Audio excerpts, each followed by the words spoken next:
I'm Corbett Wall with DVAuction, here with your feeder flash for Thursday, January the 30th, brought to you in part by Specialty Risk Insurance. Specialty Risk is dedicated to educating you on how LRP can work in your operation. Their website is a one-stop shop for all your crop and livestock insurance needs. Check them out at specialtyrisk.ag. Wide swings. Talk about your futures market, your CME cattle futures, and I actually called that. So I don't predict too much too often. I don't want to show you how dumb I am, but at times you can get a prediction out of me. I did predict at the start of this week that I thought it would be very volatile, and it absolutely has. There's just so much going on with the new administration, and they're doing the things that they said they were going to do, and they're not fooling around, and it's not taking them forever to do it, and some people don't know how to react to it, and the markets don't know how to react to it, and it's good one minute, bad the next, and just very volatile. But started the week out on Monday with the board up big because of the bullish cattle on feed report that we had last Friday, but by the end of the day most of your back months had finished quite a bit lower. And then we thought, well, maybe that'll continue. But Tuesday, everything was up big. And then on Wednesday, most everything was down. And I say big, yeah, it did get to $3 levels, but mostly $2 to $3 levels. That's really not that much if you figure it as a percentage to what the market price is. Says everything's just so high that $3 is not a whole lot compared to what your prices are on your board. But a lot of volatility going on, and it's just the nature of the beast. We're getting up here with our head in the clouds, and we don't know how much higher we can go. We don't know how high too high is. I think we're fixing to find out. Of course, I've said that before, and it just took off again. Your northern feedlots, they're going to want more money for fat cattle again this week, and God love them. They've got the leverage. They've been selling the cattle. They've been doing the work. They deserve the spoils. And their market last week was 212 live, and they're likely to get 215 or better this week. If you look what's been going on in your brick and mortar auctions up in the Midwest and the Northern Plains, they're likely going to get it pretty easily. Southern Plains, not so much. They don't sell many cattle down there. The packers in the Southern Plains don't need many cattle because they get them all promised to them through AMAs. So they're likely not going to get much more money, at least on a negotiated cash basis, and maybe they don't care about that. And that's, like I said, I don't even know why we keep tracking that. I think it's all a put-up deal anyway. Why would the handful of people sell 1,000 or 2 cattle at a price that's so much below what everybody wants, when as soon as they establish that price, most everybody else is going to sell $2 to $3 over that for just plain old commodity cattle. But it's kind of frustrating to watch that Southern Plains trade. And but we just got extremely tight supplies of all classes. So whenever we do see this market try to recede, I said that on our last visit, we're going to be standing there saying, well, the fundamentals are still good. But like I said, what kind of an argument is that? We don't know how high too high is, but I think, like I said, we're getting close to it. But, slaughter cows have been straight up here the last 2 or 3 weeks, and they are getting back up there where they're really bringing something again. Just not too many of them. We kind of got done with everybody culling cows after they pregged and all that, so now we're getting into some tight supplies of slaughter cows. Our fats are going to be tight. Feeders, they've been plentiful because the market's been so good, but everybody's just been pulling them forward. And I was talking to a friend of mine, has a big auction sale barn up in the Northern Plains, and he says, we're already selling March and April cattle. Calves that normally come in March and April, we're selling them already. We've already sold the January, February cattle. And you can't blame people. I mean, if they got cattle that are ready to sell, they've been weaned long enough, they've had everything, and they're just out there continuing to grow them, as scary as this market is and as high as it is, you know, it's hard for them not to call the trucks and just do it. You know, even if Dad and Grandpa always waited till April 1st to sell them, you know, what's it going to hurt to sell them a little bit early? And I think we're starting to see a lot of that, or we've seen it at the end of last year and so far the beginning of this year. But it's pretty interesting time to be looking at the markets. I'm going to be in Oxford, Mississippi on Thursday evening, giving a talk there for the local Cattlemen's Association group there. I think Ozarks Regional Stockyard from West Plains, Missouri is helping to sponsor that, so we're happy about that, and hope to see several of you there. If you guys know about it, I'm sure you've already made plans to attend. Let's talk about your board for Wednesday. February live cattle futures were down 152 at 207.02. April's down 232 at 204.95. Your back months kind of had a wide range on them, down as little as 60 cents, and that's on your farthest out traded month, to down as much as 275 on live cattle. Feeder cattle for January down 127 at 280.55, sitting right in between the real-time index and your latest CME cash feeder cattle index, and the guys are just kind of guessing and trying to figure where that thing's going to land here at the end of the month, which we're here at. March feeder cattle down 297 at 275.27, and then your way out months on feeder cattle down 235 to down 330, down pretty hard. I hope you guys got an LRP early on Wednesday if you were looking to do that. Talk about your grains. March corn was up a big 11 3/4 cent at 497. Beans were up 15 1/2 at 1060 1/2. Hard red winter wheat for March up 19 1/4 cents. All your grains were up big, 5.80 1/4 cent a bushel. Fat cattle trade didn't see much at all, of course, yet in the direct trade in your 5-area feeding region. We did see a little bit of trade again on Wednesday. Iowa sold about 300 head at 212, which was the market last week, so that would be steady. Nebraska has not traded one hoof. No weak sisters in Nebraska. Nobody looking to get out. Nobody getting nervous. They've got the hammer. They are going to lay the law down, and they are going to get paid more money for their cattle again this week.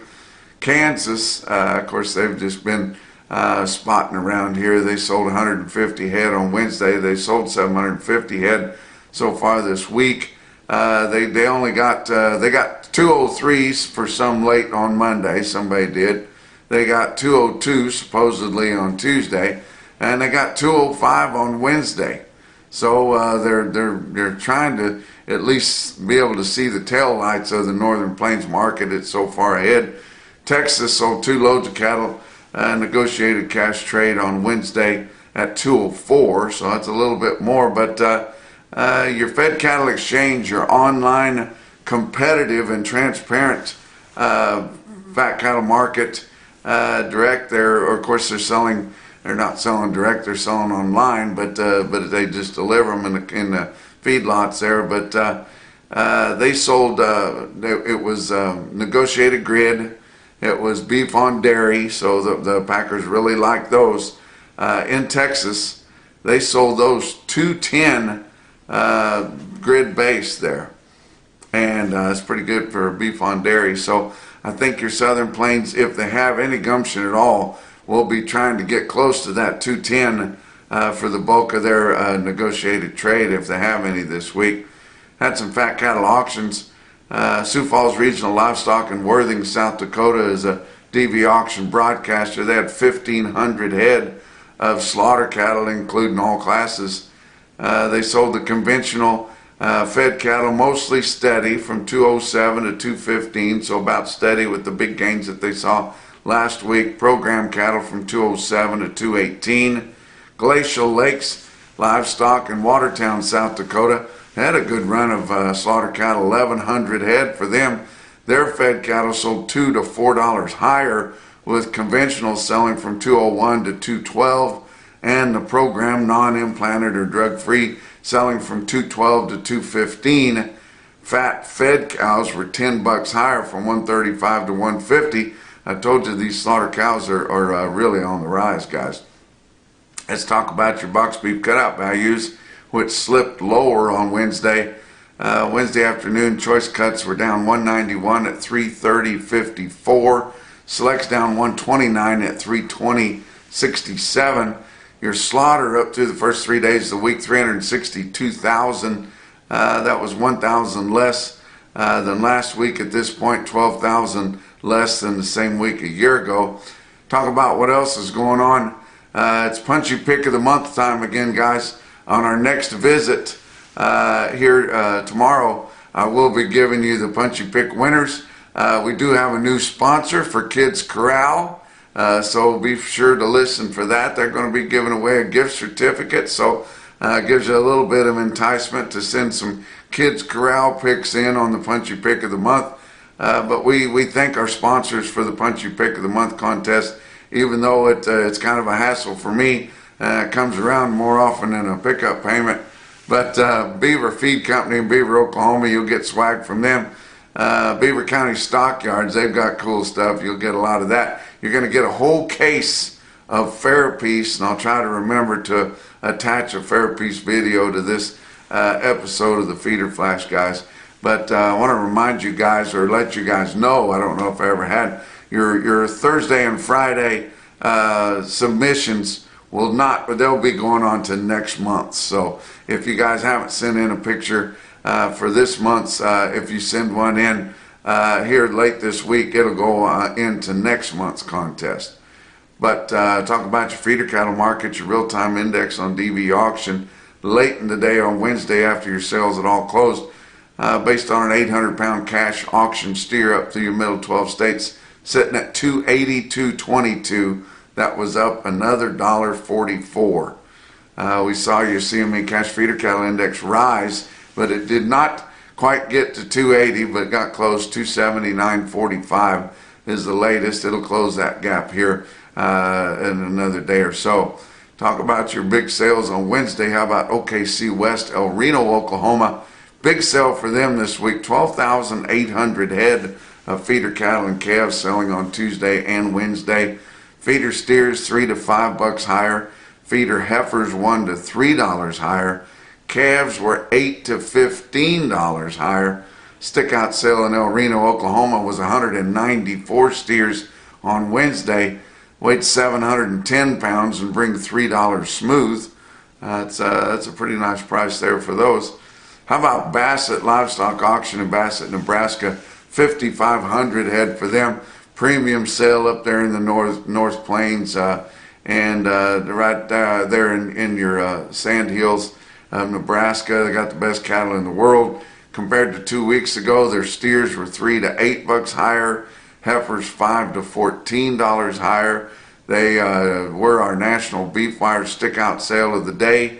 942 head of 5-weight steer calves in Bassett, average 544, with a weighted average price on nearly 950 head of them of 372.45. My goodness. How about 1,106 head of 6-weight steer calves? They average 641 at 339.31, and 625 head of 7-weight steers, Bassett, Nebraska, average 725 with a weighted average price of 313.93. Look at some heifers. 564 head of 5-weight heifer calves, average 555, weighted average price 336.36. The 6 and 7 weights had significant replacements in them. 1,190 head of 6-weight heifers, including replacements, average 651, weighted average price 314.24, which includes 74 head of replacement quality heifers that sold for replacement, weighing 686 at 330. There were 328 head of the 7-weight heifers in Bassett. They averaged 728 at 295.17, and that included 70 head of replacement heifers that weighed 709 and bring 325, more than what steers would bring, guys. How about some individual quotes from all around? How about Winter Livestock in Dodge City, Kansas? Good sale for them. 5,100 head for them, and had some real stick out deals, especially on calves. How about 57 head, 443 pound steer calves bring 443. Wow. There was a stick out sale from Bassett on steers I wanted to give you. 51 steer calves weighed 518 and bring 395 in Bassett, Nebraska. But the most impressive quote that I saw anywhere on Wednesday, your Macrocin no BS top quote for the day, come out of Platte Livestock Market in Platte, South Dakota. It was 71 steers weighed 840 pounds at 291.50. And that's your feeder flash for Thursday.